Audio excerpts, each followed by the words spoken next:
informação ao vivo precisa para você, porque a partir desse momento, atenção, o governo do estado vai começar a sua transmissão, a sua live sobre os dados da Covid. Já começou? Então vamos acompanhar a partir de agora, informação precisa, o fato no ato. Para você que está nos acompanhando, pode pôr na tela, porque todo dia agora o estado começa a atualizar os casos sobre o Covid-19, tá bom? Está aqui já falando o secretário de Saúde do estado. Vamos ouvir. Sem água nas torneiras.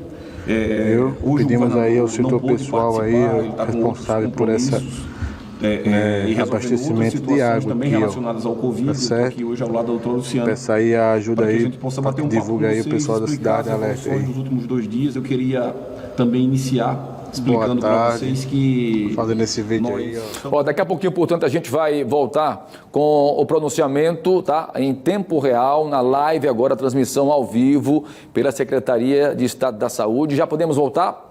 Já podemos voltar? Então vamos acompanhar, portanto, o pronunciamento e a atualização dos casos do Covid-19 aqui em Alagoas. Por favor, pode pôr na tela. Salvando apenas que o boletim diário ele continuou sendo fornecido. Eu fui questionado nas minhas redes, mas parou de sair o boletim, não. A gente suspendeu as lives esses últimos 2 dias.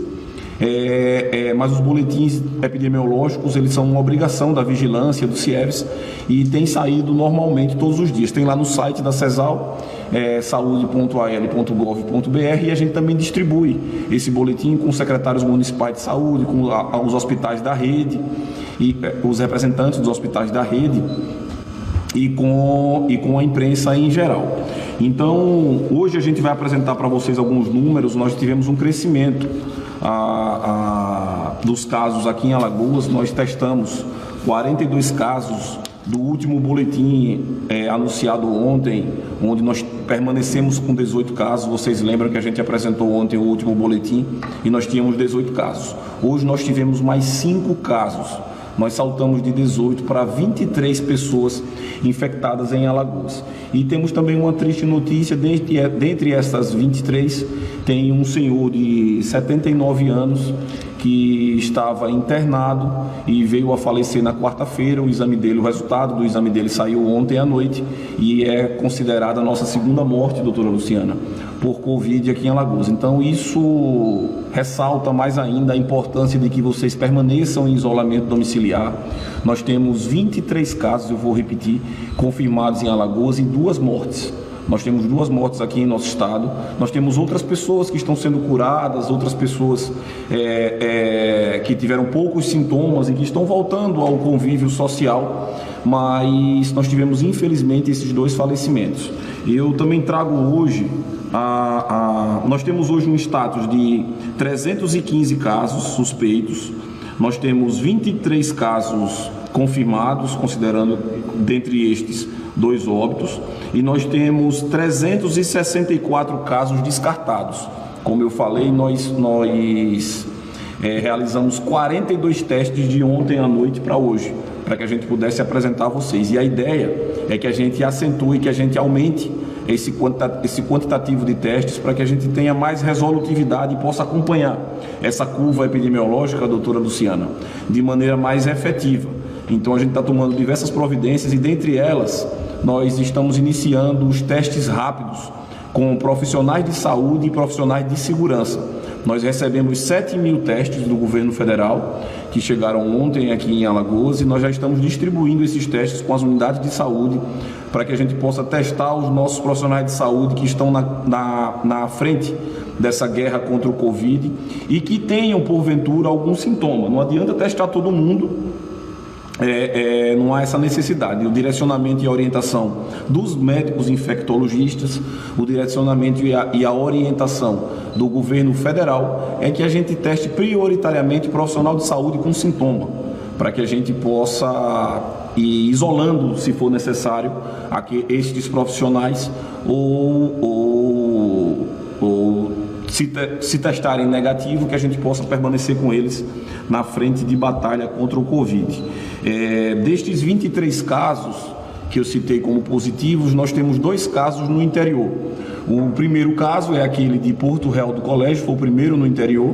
Eu queria chamar a atenção que a cidadã lá de Porto Real do Colégio, ela já recebeu alta médica então ela já está de volta ao convívio social com os seus familiares e amigos, ela já recebeu alta médica e hoje nós recebemos um resultado positivo de um cidadão de Marechal Deodoro. Então, o segundo município a ter um caso de portador de Covid é o município de Marechal Deodoro. Então, feito esses breves relatos, eu queria passar aqui também uma outra novidade que nós vamos passar a informar para vocês, é a quantidade de pessoas internadas.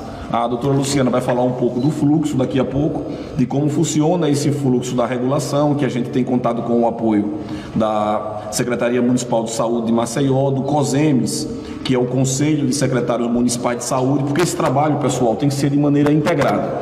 Não adianta o governo do estado se isolar, a Secretaria Estadual de Saúde se isolar e tentar atuar de maneira individualizada. A gente precisa da rede estadual de vigilância epidemiológica funcionando, a rede estadual assistencial também funcionando, para que a gente tenha essa cadeia e possa abraçar cada vez de maneira mais resolutiva e mais rápida todos os pontos, todas as cidades aqui do estado. Então a gente tem dialogado constantemente com os secretários municipais de saúde, com os médicos, com os infectologistas. Hoje eu fiz mais uma videoconferência com os infectologistas para que a gente possa avançar de maneira conjunta, tendo esse respaldo técnico para as decisões que eu possa vir a tomar juntamente com o governador Renan Filho. Hoje eu me reuni com a doutora Luciana, com o doutor Zé Maria Constant, com a doutora Tereza, com a doutora Fátima Alessio, também tive em outra oportunidade mais cedo com a doutora Sara. Então são médicos infectologistas aqui da rede pública e privada que têm contribuído e dado o respaldo técnico para que a gente possa continuar avançando. Nós temos hoje nós temos hoje mais de 50 UTIs abertas, disponibilizadas exclusivamente para pacientes portadores de Covid. A doutora Luciana vai falar aqui um pouco sobre isso, mas eu queria só adiantar aqui para vocês terem uma ideia de como a rede já está funcionando. Nós já temos uma paciente no Hospital Veredas em isolamento, numa UTI específica, com isolamento, já com testada positivo. Essa senhora se internou ontem, no Hospital Veredas. Ela veio da UPA Jacintinho, foi regulada para o Hospital Veredas, ainda com um quadro de síndrome gripal, mas ainda como suspeita, doutora Luciana. E hoje saiu o resultado dela e ela testou positivo, mas ela já está bem cuidada, está lá tendo todo o respaldo da equipe médica do Hospital Veredas. Nós tínhamos uma outra senhora, uma outra mulher, que estava no Hospital da Mulher, também como suspeita, já numa UTI das que estão em funcionamento no Hospital da Mulher. E essa mulher hoje saiu o resultado dela e essa daí testou negativo. Então a rede já está funcionando, nós já temos pacientes utilizando e a ideia e a organização da Secretaria Estadual de Saúde é que até o dia 15 de maio nós tenhamos mais de 220 leitos de UTI em funcionamento. Até o dia 15 de maio, cada semana a gente vai comunicar à sociedade, comunicar à imprensa a quantidade de leitos que estão sendo abertos. Hoje nós temos 52 leitos disponibilizados de UTI, disponíveis para a população. E na semana que vem nós teremos mais e assim por diante até chegar ao 15 de maio, que é o momento da abertura do Hospital Metropolitano, com 30 leitos de UTI e 130 leitos de retaguarda. Então nós temos 3 pacientes hoje em UTI na rede estadual. Nós temos entre rede filantrópica e rede filantrópica particular e pública. 3 pacientes em UTI. Lembrando, pessoal, que quando a gente sai, doutora Luciana, quando termina a live, algumas pessoas questionam, até alguns colegas médicos até me mandam mensagem: mas aqui tem mais de um, aqui não tem só um, tem 2, tem 3.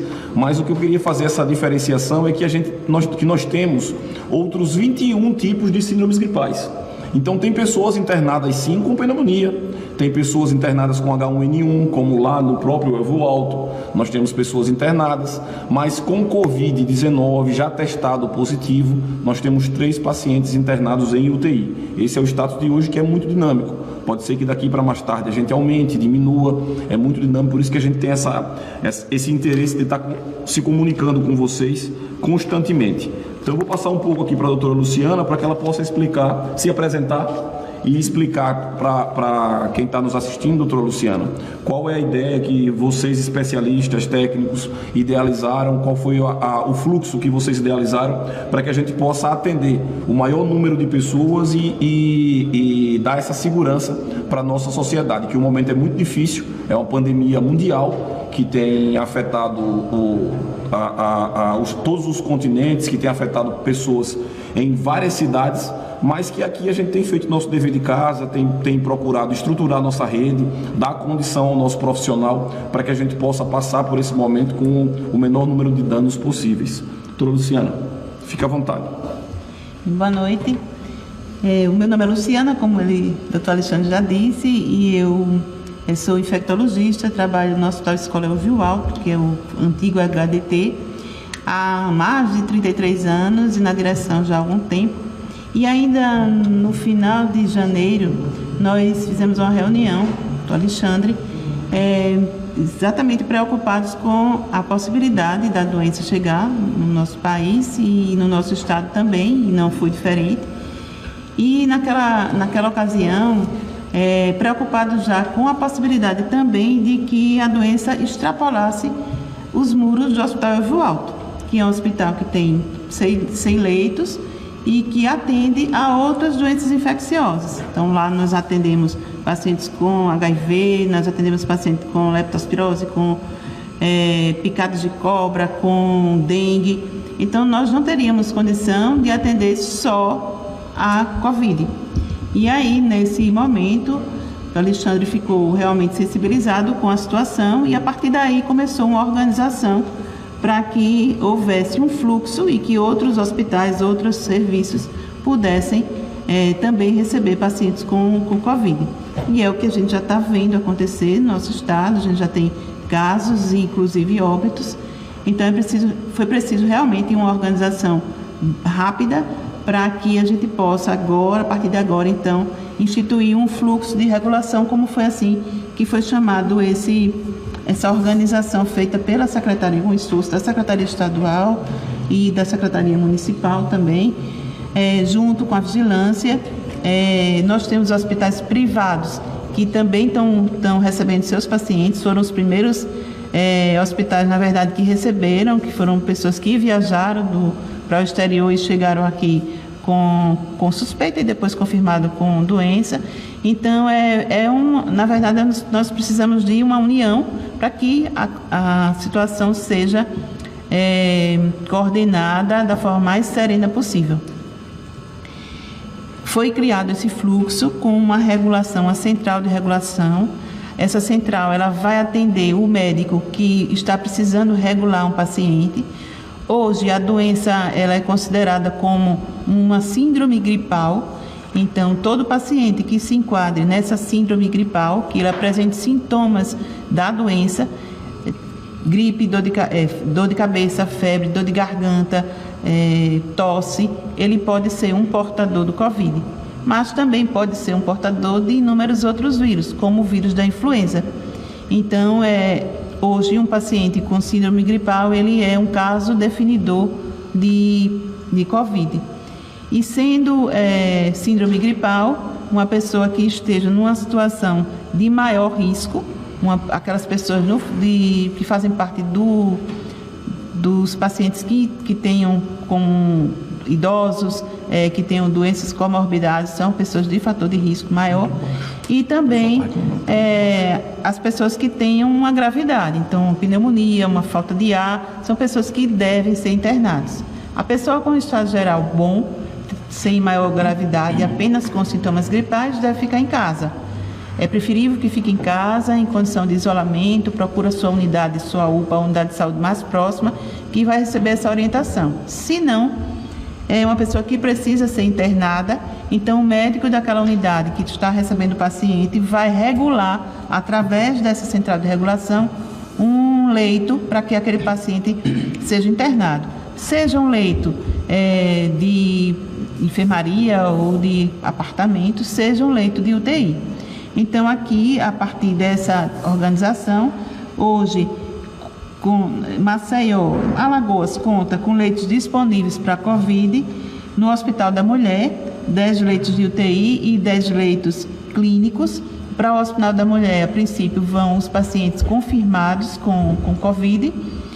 Para o Hospital Veredas, 20 leitos de UTI e 20 leitos clínicos, que também nesses 20 leitos clínicos, no início eles vão os pacientes suspeitos e depois que a gente vai confirmando com os exames, com os testes, eles vão sendo aí organizados de acordo com as possibilidades dentro da enfermaria. Na unidade do Agreste, 7 leitos de UTI. No Hospital Carvalho Beltrão, que é em Cururipe, 15 leitos de UTI e 15 leitos clínicos. E aí as UPAs, com a sua característica já de atendimento da sua demanda. Então a UPA, ela demanda esses pacientes que têm porta aberta, né? Eles recebem através de porta aberta e aí depois disso eles encaminham para essas unidades que eu já falei. Então essa organização inicial a partir de uma regulação. Isso é muito importante para que as unidades, o interior principalmente, não encaminhem para Maceió sem uma orientação, sem saber para onde vai, porque o paciente corre risco se for assim e é preciso definir realmente quem vai ser internado e quem vai para um leito de enfermaria, quem vai para um leito de UTI. Tá, eu estava ouvindo aqui atentamente a doutora Luciana e acompanhando aqui na minha rede as pessoas, e eu queria aqui mandar um recado agora diretamente para quem está comentando aqui, pessoal de Arapiraca. Arapiraca, nós temos já 7 leitos de UTI. Eu queria dizer a vocês e explicar, e vou falar bem devagar para que a gente possa explicar. Nós temos hoje 52 leitos abertos, sem contar os das UPAs. Destes 52 abertos, nós temos 7 em Arapiraca. Mas isso não quer dizer que nós ficaremos só com esses 7.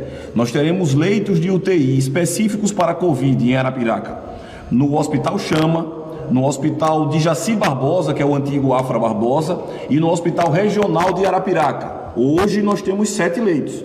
Mas a orientação do governador Renan Filho, do vice-governador Luciano Barbosa, é que a gente possa ampliar esse número em Arapiraca, chegando a mais de 30 leitos. Então, o trabalho que a gente tem feito é para que até 15 de maio nós tenhamos mais de 30 leitos, doutora Luciana, na cidade de Arapiraca. Então, só repetindo, dos 52 abertos hoje que estão funcionando no estado, 7 são de Arapiraca, da UE.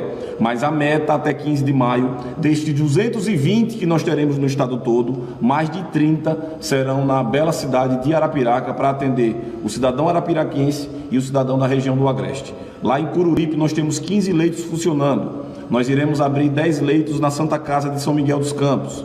Nós teremos leitos aqui em Maceió. Nós teremos leitos no município de Rio Largo, no hospital que é do estado, o Hospital Ibigato, lá em Rio Largo. Nós estamos mudando o perfil dele, assim como modificamos o perfil do Hospital da Mulher. E o Hospital Ibigato em Rio Largo também terá leito de UTI exclusivo para a Covid. Tudo isso até o 15 de maio. Essas aberturas, elas são gradativas. Semanalmente a gente está abrindo leito de UTI, estruturando rapidamente, num esforço muito grande para adquirir esses equipamentos, para que a gente possa abrir e dar essa condição para os nossos cidadãos. Então, para quem falou de Arapiraca, de onde é o paciente que faleceu? O paciente é daqui de Maceió. Perguntaram também de onde são esses novos 5 casos. Os novos 5 casos, 4 aqui de Maceió e 1 do município de Marechal Deodoro. Nós já dialogamos hoje com o Serviço de Vigilância Epidemiológica lá do município de Marechal. O paciente está isolado, já vinha sendo monitorado, ele está com sintomas, mas ele está isolado domiciliarmente e a gente está acompanhando também os familiares desse paciente. O cidadão que faleceu na quarta-feira, ele tinha ido a Aparecida do Norte e voltou agora no final do mês e voltou contaminado e apresentou os sintomas, foi atendido na UPA, foi inclusive entubado na UPA, mas dentro de um prazo curto, menos de 48 horas, ele chegou a falecer. Era um senhor de 79 anos. O de Marechal, se foi transmissão comunitária. Não, a informação que nós temos da vigilância... Tem as da imprensa. Tá, eu vou responder. Estou sendo cobrado aqui de que tem perguntas também da imprensa, mas o pessoal reclama muito que a gente não responde aqui, o que eles questionam, e eu estou dando aqui também algumas respostas.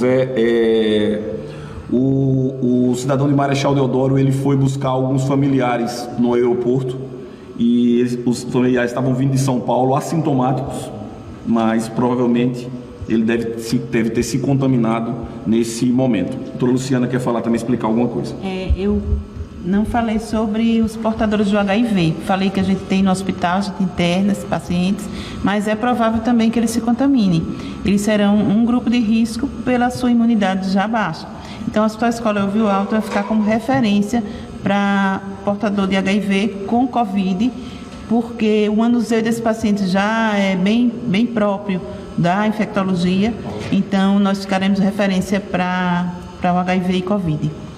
Antes de passar para a Charlene fazer as perguntas da imprensa, eu queria dizer que o governador está bem, ele tá trabalhando, ele está aqui no Palácio trabalhando, vou me reunir com ele em instantes, mas tem muita gente perguntando, cadê o governador? Cadê o governador? Ele está bem, está na luta diária, trabalhando mais de 15 horas por dia comigo e com a equipe para que a gente possa encontrar soluções, melhorar a estrutura.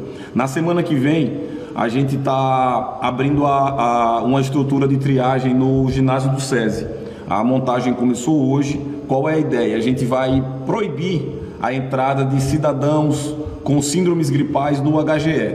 Chegou no HGE, está gripado, está com síndrome gripal, qualquer sintoma, nós iremos proibir a entrada e esse cidadão será atendido por médicos com raio-x, com aparelhos de nebulização lá no ginásio do SESI, numa estrutura que a gente está montando. A ideia é que a gente possa preservar os profissionais de saúde do HGE, possa preservar os pacientes que chegam no HGE com outras enfermidades, doutora Luciana. Então a ideia é que a gente faça essa separação, isso vai estar funcionando a partir da semana que vem. E já estamos também nas tratativas para a montagem da estrutura no centro de convenções, onde teremos 150 leitos de cuidados intermediários.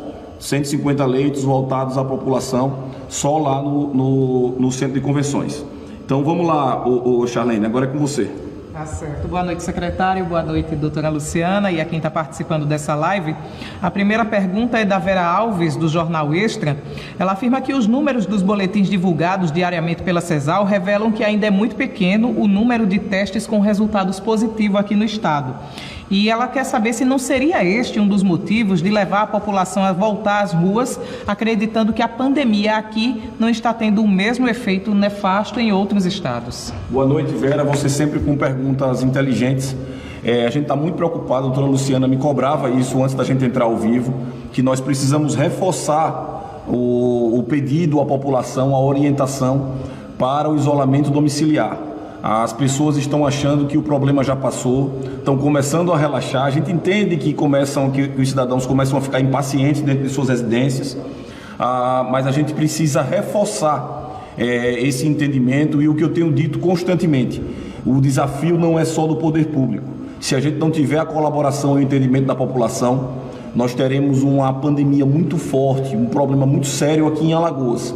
Vocês precisam entender que não é o momento de jogar bola na praia, como nós temos visto há alguns dias. Os movimentos de veículos nas ruas têm aumentado. No interior, alguns interiores, eu tenho recebido algumas imagens das pessoas voltando à sua rotina normal. Ainda não é o momento. A gente precisa segurar mais um pouco. Eu entendo, principalmente os reclames do setor produtivo, que tem questionado e reivindicado o retorno, mas a saúde vem em primeiro lugar. Não, sem saúde não há economia, sem saúde não há salário, sem saúde não há emprego. E a gente precisa ter esse entendimento. Eu tenho dialogado constantemente com os secretários de outros estados, com a equipe do ministro Mandetta. A gente está trabalhando afinado com o que o Ministério tem orientado e nós estamos firmes no propósito de manter o isolamento para que a gente evite o crescimento dessa curva aqui em Alagoas, doutora Luciana. Pergunta agora da Olga Sarmento, da TV Pajuçara.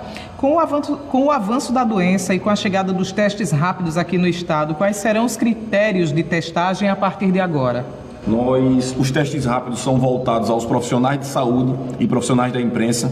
O pessoal de Arapiraca aqui também perguntou, Charlene, se nós já mandamos para Arapiraca. Já mandamos para o secretário de saúde, Glivson, que tem feito um grande trabalho lá em Arapiraca.